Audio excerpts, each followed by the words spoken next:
This is the new REI Wonderland 6 tent, and I spent the last 19 days putting this tent to the test. I tested in rainy days and nice sunny days like today, and also in high 15 to 25 mile per hour winds.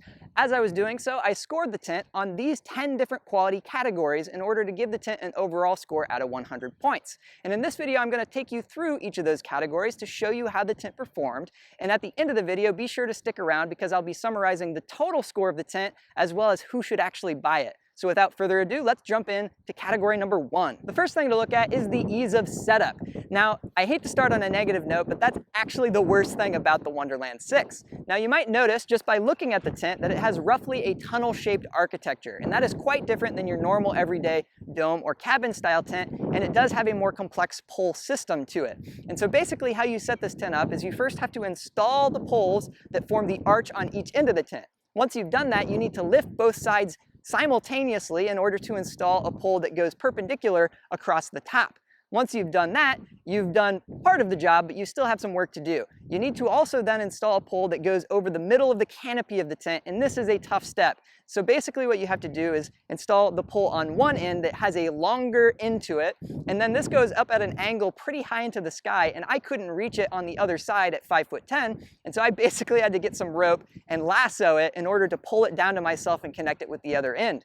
And so that's the pole system. Then to get the rainfly on, it's a little bit counterintuitive. So this outer awning / mini vestibule that you see here appears to be part of the rainfly, but it's actually built in to the canopy of the tent. So the rainfly goes up over the middle, which is interesting, but it is kind of tough to do, especially if it's a windy day like today. It can be tough to get that over the top, especially again if you're doing it by yourself. So overall, if I compare this tent to other tents and I think about the ease of setup, this does not perform very well in that category. To be fair, it does have some features that they put in to make it easier. They color-coded some of the poles, for instance, and did some things of that nature to make the process easier, but overall it is still more difficult than your average tent. And so I will give it a score of 2 out of 10 for ease of setup. Category number 2 is the internal layout of the tent. If we walk inside the tent, we'll notice right away that there's actually multiple rooms. It has an internal room divider that allows you to split it into multiple living spaces, and it's not perfectly sealed around the edges of the tent, but that's actually kind of a nice thing because it means that you can remove the internal barrier and open up the space if you want to. Now, looking at the space as a whole, you'll see that it has a square footage of the area. If you look at the floor area of the tent, it has 1,000 square feet in floor area, and that's not huge. In fact, if you compare it to some other 6-person tents, for example, the Eureka Copper Canyon LX is a much larger 6-person tent, and it has a floor area of 1,200 square feet, which is much bigger than this one. But this does make really great use of the floor space it does have, partially because of that internal room divider, but also because of the architecture of the tent. With the tunnel design that it has, the walls are fairly vertical, which means you don't lose that much space because of the arch of the design of the tent. And it also means that you get excellent headroom. So this is one of the best tents for headroom that I've reviewed this year. And so if you go on the inside and you're one of those people that likes to be able to walk around inside of the tent, then you'll really like this one because not only is the peak height high, in fact, I think it was rated at 78 inches as the peak height, but during my measurements, it actually came out better than that at about 80 inches for the peak height. And so overall, excellent headroom, and also the peak height of this tent spans the entire length of the tunnel, which is unique because if you look at something like a dome style tent, it can have a good peak height, but you rapidly lose that headroom as you go to the sides of the tent because of how the sides of the tent are curved. You don't have such a loss of headroom around the sides with this tunnel design. Category number 3 is the sleep capacity of this tent. Now that might sound kind of strange because it is a 6-person tent. However, it's important to know that these capacity ratings of 6-person, 4-person, etc., they're not industry standard, which means that the manufacturer can actually label it however they like. And that's what makes it so important to look at the real dimensions of the tent or to go inside and actually put it to the test. And so let's see if we can actually fit 6 people inside this 6-person rated tent. So as you can see, I was able to get 6 sleeping pads inside this tent, and I do think that you could fit 6 people in there if you really needed to. If you compare this to some other 6-person size tents, you'll find that the size does vary. For example, if you compare it to the Eureka Copper Canyon LX 6-person tent, then this one is going to be a little bit smaller actually, because that tent has more floor area. However, if you compare it to something like a dome tent, for instance, the Skydome, the Coleman Skydome 6-person tent, I think you would find this Wonderland tent to be much more comfortable on the inside because even though the floor area is pretty similar, this tent has much more vertical walls due to that tunnel design, which means you're not going to have the sides of the tent sort of brushing up on your side or on your leg for some of the campers in this case. And so overall, I think the sleep capacity of it is solid. And if you are a more luxurious camper and you want to put something like an air mattress in there, you could actually fit both a queen size air mattress in here, and I also put in my Exped Duo sleeping pad at the same time with no problem. And so it is a pretty good size 6-person tent, and I'm going to give it a score of 6 out of 10 for sleep capacity. Category number 4 is the door score. Now this is one of my favorite categories, and I have to say up front that the Wonderland 6 has probably my favorite doors of any tent that I reviewed. And there's a few things that I look at when it comes to the doors. Number 1 is the number of doors. Number 2 is the size of the doors. Number 3 is the quality of the zippers. And then finally is just the overall experience of using the doors. So let's go through each of those. First of all, this tent does have 2 doors, which not every 6-person tent has, and that is really convenient for going in and out either side. And if you have a lot of people in there, that does help. And it's worth mentioning that the doors sort of allow you to have 2 different rooms in this tent because of that internal room divider. If you want to kind of isolate the sides, you could go in and out on one room, and then the other room has its own door. And then let's also talk about the size of these doors. They're huge. They are huge. You would have no problem taking a large air mattress in and out of these things.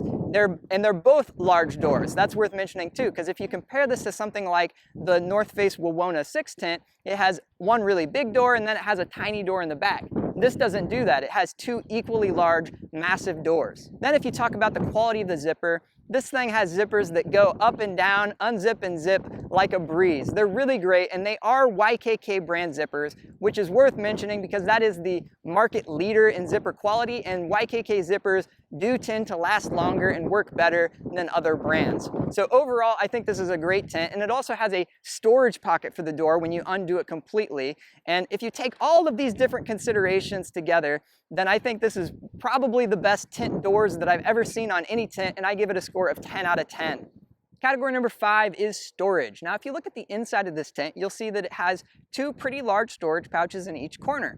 But what you might also notice is that those pouches are positioned a bit high off the ground, which can make them a little bit difficult to use if you're lying down. So for instance, if you want to put a headlamp or a book in and out of those pouches while you're lying down without having to sit up and move around, you might find that a little bit irritating. It's also worth mentioning that if you compare this tent to some other tents, like the REI Base Camp, for instance, those tents do sometimes have more storage pouches than this one does. It's also worth mentioning that this does not have any outside storage space. So some tents will have a vestibule that's built into the rainfly that allows you to have outside storage space where you can put more gear like a backpack or maybe some camping chairs and still be protected from the rain.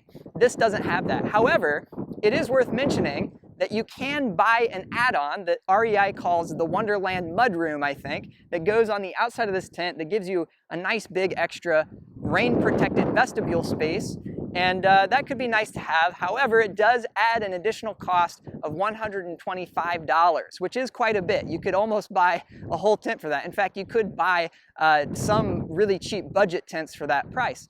And so if that's the kind of thing you want to do, then you could look at different tents like the REI Base Camp or the North Face Wawona that has those features built in. But taking all this together, I would give this an overall storage score of just above average at 6 out of 10. Category number 6 is arguably the most important category, and that is weatherproofing. As I mentioned, I did test these tents in both the rainy and the windy weather. In fact, I had winds of up to 15 to 25 mile per hour winds here, which is quite high for reference if you didn't know that already. And this tent did extremely well in these weather testing. It didn't have any leaks at all, which was not true of all of the tents I've tested this year. Some of them did definitely leak. And this also did really well in the wind. And so with the tunnel-shaped design like this, it does seem like this tent wouldn't be able to shed the wind quite as well, but it actually does a really good job. The only tent that I've tested so far this year that does better than this when it comes to shedding rain and wind and bad weather is the REI Base Camp, which I've likened to a polyester fortress. That thing is just insane when it comes to weatherproofing, but this one still does a well above average job and performed great in all of my tests. There were no issues with this in either the wind or the rain, and I give it a 9 out of 10. Category number 7 is ventilation. Now this of course is a really important one, especially if you intend to take this tent camping in really hot areas or in really hot weather in general. Now, if you look at the way this tent is designed, it has a lot of mesh paneling. So if you take off the rain fly, you can actually see that the mesh paneling goes all the way over the top and then down pretty far on the sides. And then the large doors on both sides of the tunnel shape also have pretty large mesh panels that you can unzip. And then interestingly, this also has 2 triangle-shaped mesh vents that you can undo as well. And if you do all of this stuff, you take the rain fly off, you undo all of the optional mesh panels so that they're open, then you'll find that this has incredibly good ventilation. In fact, this has the best ventilation of any tent that I've reviewed so far this year, and it's really, really good. It allows a lot of airflow, again, especially if you take that rain fly off. And so I give this an overall ventilation score of 9 out of 10. Category number 8 is the overall build quality of the tent. There's a few things I like to look at when it comes to build quality. Number 1 is the materials that the fabric are made out of. Number 2 is the quality of the poles and what they're made out of. Number 3 is the stakes. And number 4 is the structural integrity or the overall architecture of the tent. So let's go through each of those. First, if we look at the material of this tent, it has a 75 denier rain fly and canopy. If you're not familiar with that denier terminology, basically all that means is it's a numerical measure of the thickness of the individual fibers that make up the fabric.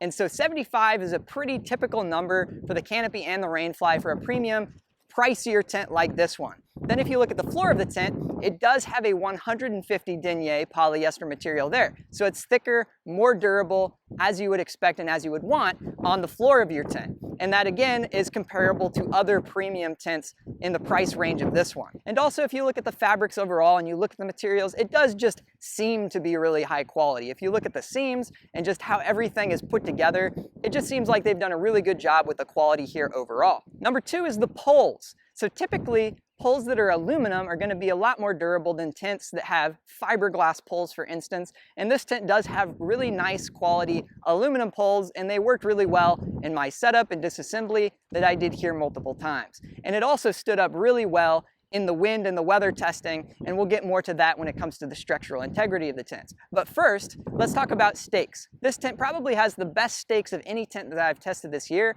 They're nice and thick and hardy, and they also have a pointed end, which does make it easier to drive them in. So overall, really good stakes as well. Now let's talk about the structural integrity of the tent as a whole. If you look at the tunnel design, it is a little bit different than a dome-style tent, and I would expect a high-quality dome-style tent to perform a little bit better than this overall. But let's make a specific comparison. I think the structural integrity of this tent for its shape is excellent. It's well above average when you compare it to a lot of other tents that just don't have the same build quality. For example, a Coleman Sky Dome or even the North Face Wawona, which is a pretty high quality tent, does not have the same structural integrity as this Wonderland 6 does. And I think part of the reason for that is the quality of the poles and just the design they've put together here with multiple cross poles making up the basis or the bones, if you will, of the tunnel shape.